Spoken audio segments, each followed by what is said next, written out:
Pasca retret yang diadakan oleh kepala-kepala daerah di Akademi Militer di Magelang, para kepala daerah kembali ke daerah mereka masing-masing dengan sebuah semangat baru bahwa mereka sekarang adalah seorang pelayan rakyat.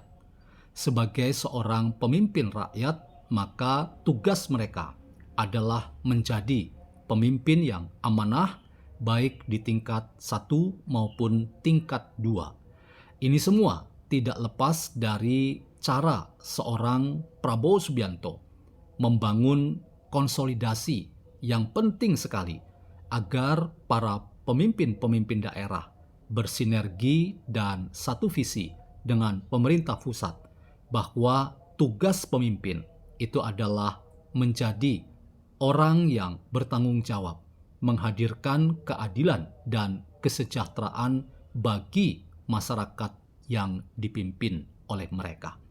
Dalam konteks ini, teman-teman, ada banyak citra yang ditunjukkan oleh para pemimpin tanah air kita, khususnya pemimpin-pemimpin yang diberi amanah, baik di level presiden, wakil presiden, gubernur, dan tentu saja wali kota dan bupati. Kali ini saya ingin menunjukkan bahwa dari deretan para kepala daerah yang sangat baik dalam menunjukkan kinerja yang bermutu, berkualitas, bertanggung jawab. Salah satunya adalah citra yang kita lihat pada seorang Gubernur Jawa Barat, Kang Deddy Mulyadi. Apa yang menarik dari seorang Deddy Mulyadi? Ia pasti adalah kebanyakan gubernur yang lain. Tetapi ia punya cara menjadikan dirinya sebagai pemimpin yang justru adalah pemimpin yang dekat dengan rakyat yang dipimpinnya. Bagaimana kita membincang seorang Deddy Mulyadi yang sangat luar biasa menampilkan dirinya sebagai gubernur yang mau berkotor-kotor dan tidak pernah menempatkan jabatan itu sebagai kekuasaan yang membangun jarak antara dirinya dengan rakyat yang dipimpinnya. Selamat datang dalam channel Meragukan Filsafat, sebuah channel yang secara sadar dibangun untuk turut mengedukasi ruang publik virtual Indonesia dengan menawarkan alternatif berpikir dari lensa pemikiran filsafat untuk membaca fenomena sosial, politik, kebudayaan dalam konteks Indonesia kontemporer, tanpa berpretensi untuk menggiring opini kita mempercayai pandangan-pandangan dalam channel ini. Teman-teman, dalam wacana berfilsafat dibedakan secara tegas dan jelas bahwa antara pencitraan dengan narsis itu dua hal yang berbeda. Citra atau pencitraan adalah gambaran diri dari seseorang dalam rangka ia menghadirkan diri di ruang-ruang publik. Dalam konteks itu, setiap orang sebetulnya membangun pencitraan tentang siapa dirinya dan apa yang ia dapat tampilkan sebagai gambaran tentang diri. Maka dalam rangka pencitraan, sesuatu yang wajar bahwa setiap orang ingin menampilkan citra diri yang terbaik. Ia ingin dilihat oleh banyak orang sebagai orang yang kompeten, orang yang menguasai tugasnya, dan bahkan ia juga ingin menjadi seorang yang terlihat sempurna dengan banyak hal dan prestasi yang bisa membanggakan dirinya. Nah, dalam konteks itu, ketika kita membandingkan istilah citra atau pencitraan dengan istilah narsis, maka kita ingat bahwa narsis itu adalah egoisme yang membuat kita justru bukan menampilkan diri apa adanya, tetapi justru kita menampilkan diri yang direkayasa. Kita tidak menjadi orang yang apa adanya. Kita justru menjadi orang yang ingin tampil luar biasa, tetapi kita sebetulnya bukan orang yang luar biasa. Kita justru menjadi orang yang sedang menampilkan keberadaan kita yang tidak apa adanya. Justru ini sebetulnya cara kita menutupi kekurangan kita, menutupi ketidakberdayaan kita. Dan justru ini adalah kelemahan dari seorang pemimpin.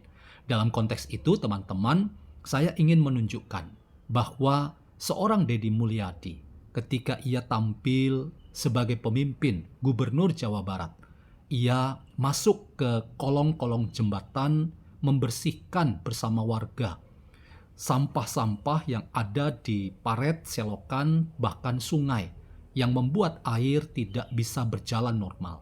Ini adalah kekuatan dari pencitraan seorang Deddy Mulyadi. Pencitraan Deddy Mulyadi tidak menempatkan kekuasaan yang dimilikinya itu sebagai sarana untuk ia menjaga jarak dengan rakyat yang dipimpinnya atau dengan siapapun yang ada di sekitarnya. Ia ingin menampilkan pencitraan pemimpin yang justru dekat dan berada bersama dengan rakyat kebanyakan. Inilah saya katakan kekuatan pencitraan seorang Deddy Mulyadi yang membuat ia berbeda dari banyak gubernur yang ada di Indonesia. Terakhir kita prihatin kalau itu benar, bahwa Gubernur Jakarta Pramono Anung dan wakilnya Rano Karno justru membangun sebuah citra diri yang kita sulit terima, bahwa mereka tidak segera hadir ketika rakyat membutuhkan kehadiran pemimpin. Kita justru membuat apa yang tampak adalah gambaran tentang pemimpin yang menjaga jarak dengan rakyat yang dipimpin. Seorang pemimpin yang jaim. Karena apa? Memilih moda transportasi helikopter, moda transportasi perahu karet, bahkan tidak mau masuk ke dalam air yang hanya setinggi lutut. Dan banjir itu hanya membuat seorang wakil gubernur Jakarta itu menjadi bahan olok-olokan, bahwa ia menjadi pemimpin yang akhirnya tidak mau berkotor-kotor. Lalu buat apa menjadi pemimpin tetapi tidak amanah? Inilah yang kemudian para netizen melihat secara nyinyir. Nyinyir dalam arti sebuah kritik, bahwa pemimpin seperti Rano Karno atau seperti Pramono Anung adalah pemimpin yang memang dipilih secara demokratis oleh rakyat. Tetapi apakah mereka adalah pemimpin yang membangun kedekatan dengan rakyat? Belum tentu. Inilah yang kemudian membuat kita punya data yang banyak, bahwa pemimpin-pemimpin kita adalah pemimpin-pemimpin yang memang dipilih rakyat, tetapi belum tentu mereka dekat dengan rakyat yang dipimpinnya. Inilah yang saya ingin katakan, bahwa apa yang dicitrakan oleh seorang Deddy Mulyadi itu memberi pesan yang sangat kuat, bahwa kekuatan pencitraan, sekali lagi berbeda dengan narsis, adalah ketika ia ingin tampil sempurna, tetapi kesempurnaan pemimpin itu adalah ketika ia ingin menjadi dirinya apa adanya. Itulah kekuatan seorang Deddy Mulyadi yang masuk ke kolong jembatan dan ikut membersihkan gorong-gorong, membersihkan selokan, paret-paret, bahkan sungai-sungai yang kotor karena timbunan sampah yang menahun.